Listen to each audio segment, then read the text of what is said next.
I'm Craig Kenneth, a relationship coach and a psychotherapist. Every relationship is different and every breakup is different. Work with me and you'll get professional help on your situation. And if you're in no contact, focused on personal growth, my workbook series, The Knowledge, will help you make changes like you've never made before. Available now at AskCraig.net.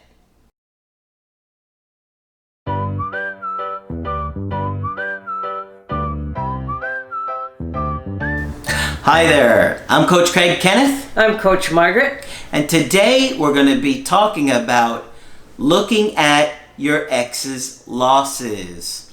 Very important. This is a lot more important than you guys would realize. Today we're going to go into the deep end of the pool. Sometimes we talk about easy stuff. Today we're going to look at some really difficult stuff, but it's important that you get a better understanding of this because we are dating or in relationships with people that have a history, they have a past, and a lot of times they have had a lot of trauma in their life, abuse, neglect, and almost everybody has had losses at some point. Absolutely. So we're going to look at this, and we've got a really complicated situation email today that we thought would be good to point out some of those things, right? This is a rather extreme case, but it's very clear. Sometimes the extreme cases can help bring out a lot of topics, right? So I like them sometimes. This was from a coaching I did from somebody that was in their early to mid-20s. The couple was the same age, and they dated for about 6 months, okay? So, I'm going to read the email, and I'll give you a little bit of background as we go, too. So, the woman in the scenario, this is a guy's email coaching from me, and the woman in this situation had 2 children that she gave up for adoption. Margaret will go into some thoughts about that, but she had her mom pass away at 15 years old. So you can imagine how traumatizing that would be. And her father remarried an American. Okay, so they weren't originally from America, they were from Europe. Okay, at least she was. And so dad came over here. Now, she was raped twice and had 1 child as a product of that rape. Margaret, you want to talk about that for a minute? What happens to situations like this? Yeah. Well, I mean, the information is sketchy, but from how you can begin to put it together, she lost her mom when she was only 15, which is terribly early to lose your mom. So we will assume she was left kind of not knowing what in heaven's name to do with herself. Yeah. It sounds like her life continued on. And you don't know how she was raped. You don't know if she was raped, in a public... By like a boyfriend or a stranger? I'm going to surmise it was a boyfriend. Actually, I do think he said it was a boyfriend later on. And I think she ended up living with the boyfriend, if I'm correct about that. Mm-hmm. And she had 2 children. One by the rape and one I gather not. That was much more her choice. It sounded to me like she, this young kid, and this young boyfriend were living together, and that perhaps they could not take care of these 2 children. But already she has lost her mother. She's gotten with a boyfriend. We don't really know how well he treated her. Probably not well. Well, if he raped her and, got her or somebody pregnant. did and got her pregnant, right. And then she loses 2 kids. So now she's already lost mother, 2 kids, and boyfriend. Mm-hmm. Okay? And she's 19 by this time, I think. Yes. Right? She's 19. Right. And we don't know a lot about all the circumstances. Yeah. But for a 19-year-old, probably whose life is still in an uproar, totally traumatized by the loss of her mother, her father came to America, she lost the boyfriend, she lost the 2 babies. I don't know how she's still walking around. There would be no way to deal with this emotionally unless you got intense help immediately. Okay? It's extremely overwhelming for anybody. Beyond all belief. Being raped, number 1, can all but ruin somebody's life. The other losses added to it, and the loss of the 2 children, all the mixed feelings about the rape, all the anger she must have, all the hurt she must have. And the guilt. And sure, the guilt, because the kids were adopted from her, it sounds like. It doesn't sound to me like she volunteered, like maybe they couldn't take care of them and this happened, would be my best guess. But that's only a guess. Now, you've also, I'm sure, worked with women that have had children product of a rape. Absolutely, product of a rape. Can you talk about that? Yes, I can. It's a very awful situation for a woman to be in. It happens more frequently than we know. You'd be surprised how many men in the prison system reported to me that they were the product of rape. Okay? So you can see the kind of dysfunction that kind of goes along with it. But I've seen several families where there was a child in the family who was the product of an uncle or a grandfather. Unfortunately, the first thing the family does is try to hide the family's secret. And so nobody is ever told the truth. And when the kid is brought up in the family, everybody kind of treats them like walking sin because they know and the child doesn't. Yeah. Okay? It's an absolutely unbearable and awful way to be. It would be a very difficult truth to tell somebody, but the truth is always better than a lie. Okay? This kid will probably grow up thinking he's a terrible person or she's a terrible person, when in fact none of what happened was their fault. All they did was be born, and they didn't get a vote in that process. Yep. Okay?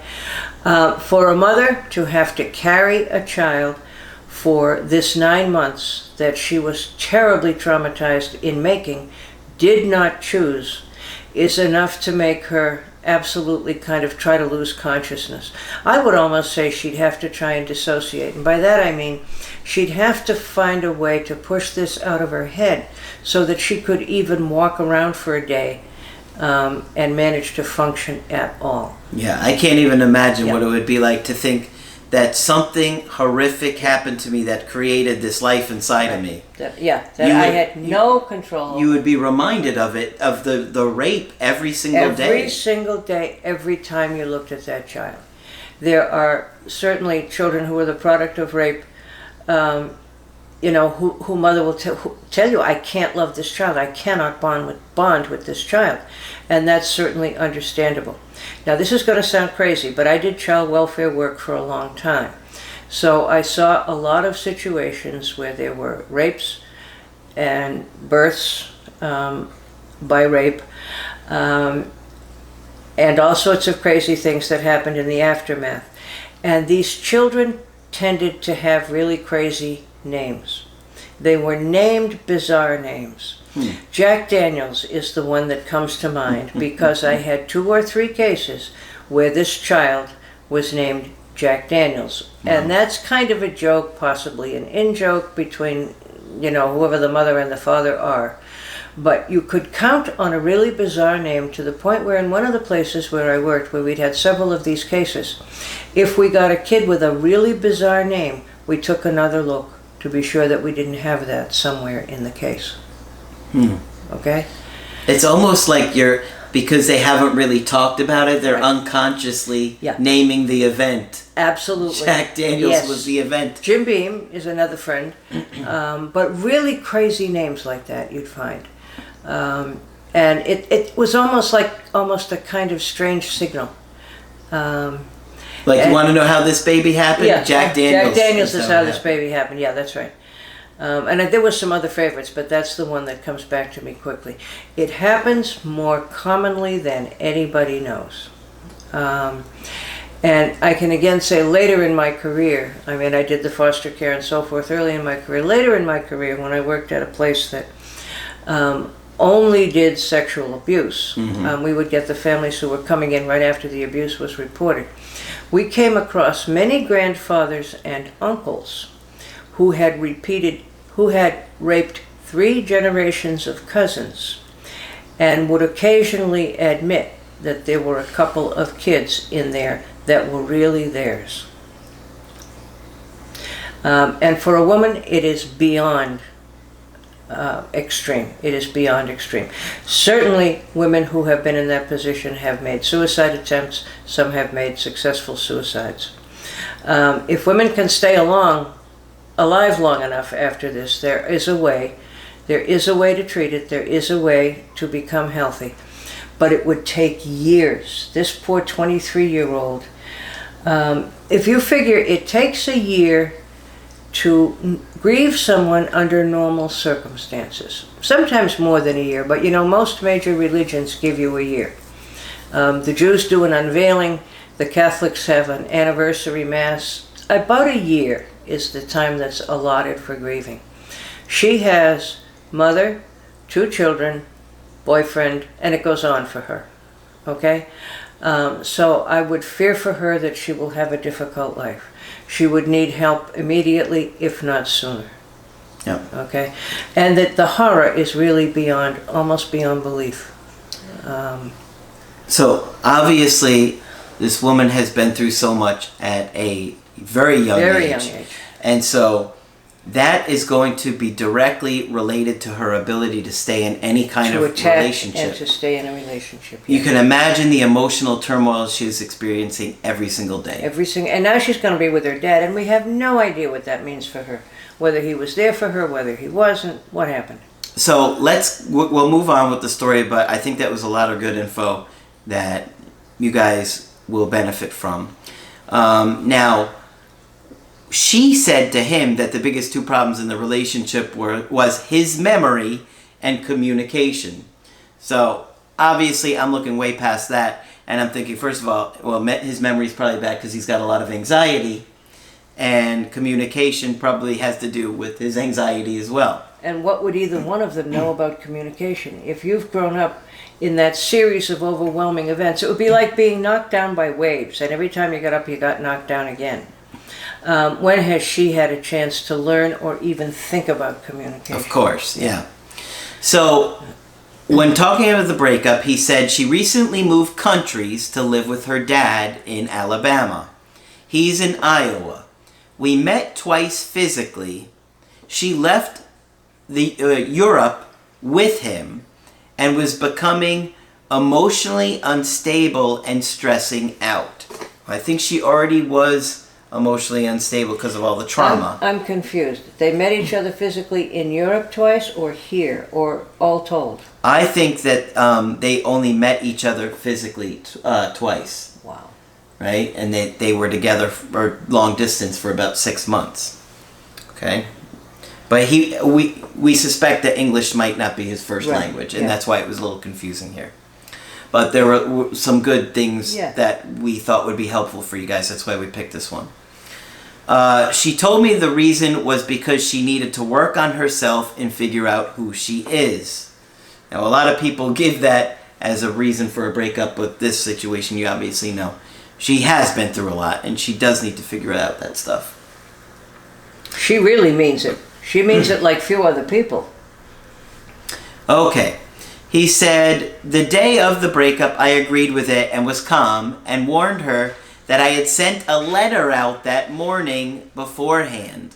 So he sent her a handwritten letter and he warned her about it. Yeah. I made the mistake of suggesting to be friends. He says I hadn't watched any videos yet. The next day, I was emotionally unstable when she reached out trying to be friendly. I eventually told her I can't handle it and that I was heading to bed. So you can see this guy's got a lot of anxiety and he doesn't know how to... He's overwhelmed by the content too. Yeah. We're much older and used to talking with issues like this. But this guy is only in his mid-20s and he's confronting all of this extremely difficult material that most of us would go eek at. Exactly. The next day I reached out to see if she was okay and she was drinking. Now we put in parentheses, she doesn't drink. Apparently that day she did.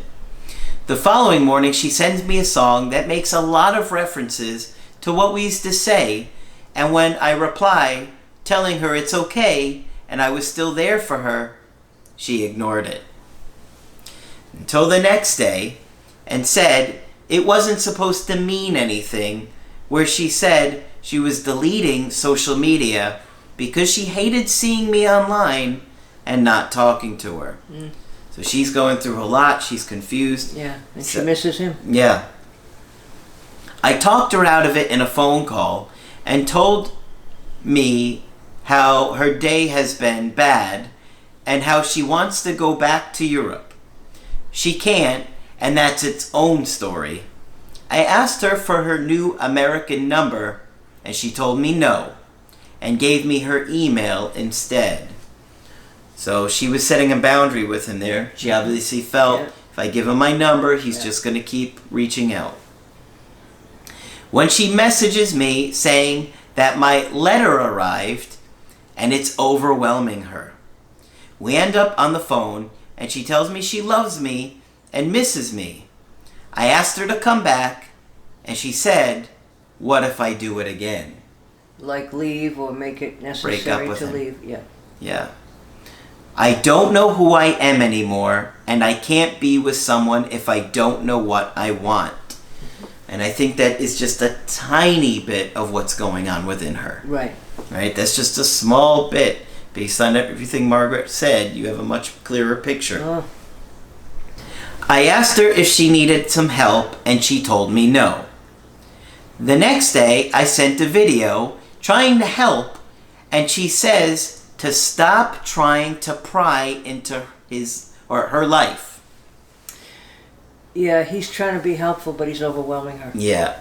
And it's only going to make her angry. Right. I apologize and say I was just trying to help.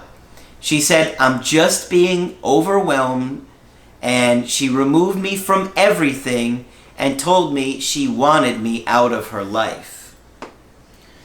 So at that point, I think she was just... She just didn't know what to do. Yeah, she couldn't handle it anymore. That was the last message for 5 weeks. In the middle of April, she reached out saying, this is a one-off message, where she apologized and said it was unfair and that she hopes I'm okay and continues to do well. But from the phone number, she refused to give me. So I think what he's trying to say there is, she said, I'm just telling you this one thing. I'm not wanting to continue communication, but I am sorry this wasn't fair for you. And I think she genuinely cares about him. They sound like they care about each other. Yeah. But she still didn't want to give him the phone number. Her father paid for her plane ticket here when she called him crying, asking if he would give her money for a plane ticket to come live with me. He said no and bought her a plane ticket to him. I had a trip planned to see her, so we both left Europe at 6 a.m. on separate planes. Oh my, he must have felt terrible. She must have felt confused. So she gets a trip back to the United States, but not to her boyfriend, to her dad. Yep. Oh God, so he's on one plane and she's on the other. I'm the first person she's opened up to, and the time we spent together was amazing. She always made me feel loved and appreciated, and I think that's why he is really hurting over her. I do too, yeah. I'm willing to bet that he hasn't had a lot in his life. Neither has she. Yeah. But that's why he's still really hurting over her. And told her father that her feelings got stronger after we met. So he says from December to February, she would call him crying because I lived so far away. Oh my. So he wants to know what he can do to try and get her back. Obviously, this is an extremely difficult situation with a woman who has been through massive amount of trauma and losses, and she's in no kind of place emotionally to do a relationship. No. However, he does care about her. That much is true. Let me think out loud for a minute here. Okay. He can encourage her that he's in Iowa, she's in Alabama. He can encourage her to go and talk with someone, anyone that she can get to. Any counselor, a clergyman, anybody. She needs to talk to somebody. The problem is she cut him off deleted him on all the social media and said, I don't want you in my life. Right, but she can still contact him. That's right. If she contacts you, then you can say, I care about you, I wish you the best, and I wish I could be there for you, but I understand you don't want me in your life right now. Yeah. I do hope you get some help for all the horrible things that have happened to you. Yep. They weren't your fault. Yep. Make every effort you can to find somebody to talk to. Yeah.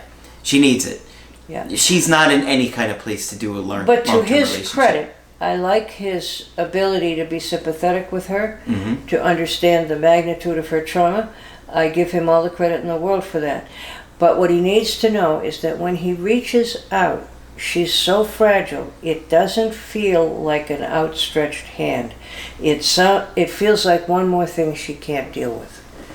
So he's doing well to let her contact him when she's ready and when she can. That's right. And she might not be ready. She's got too much going on emotionally that she can't deal with one other thing, being far away from you. And maybe even being in a relationship with you.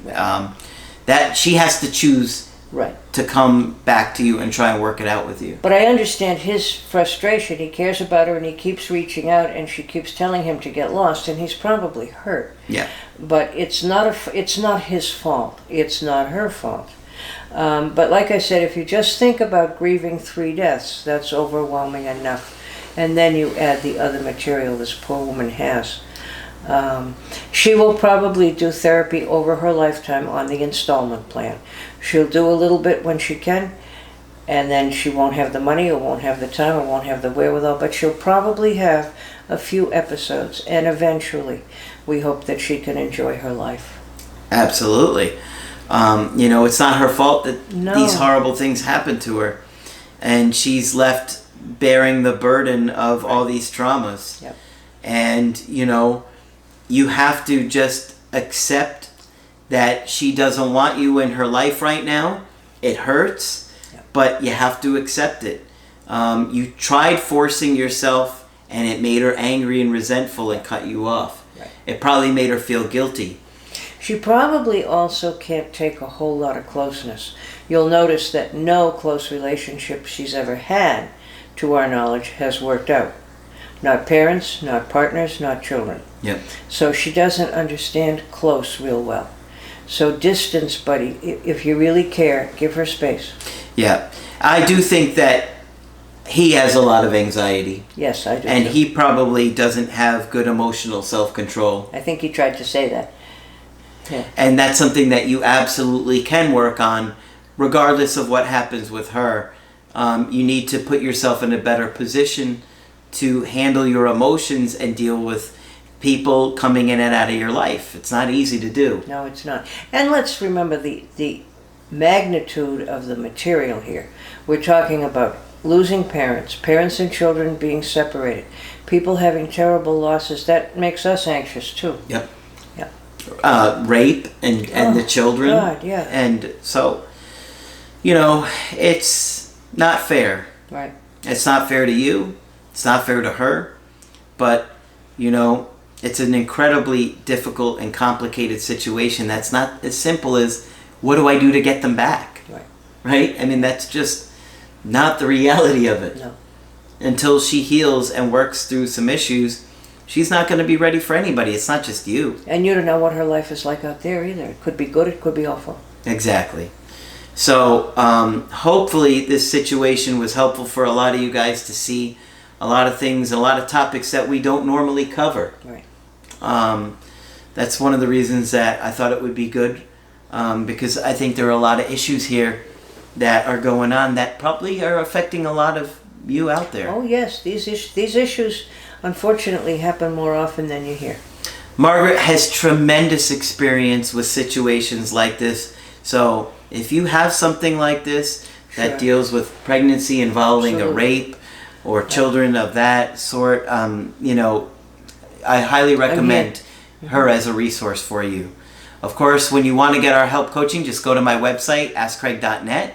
Sign up for the option that works best for you. I do email coaching and I do Skype.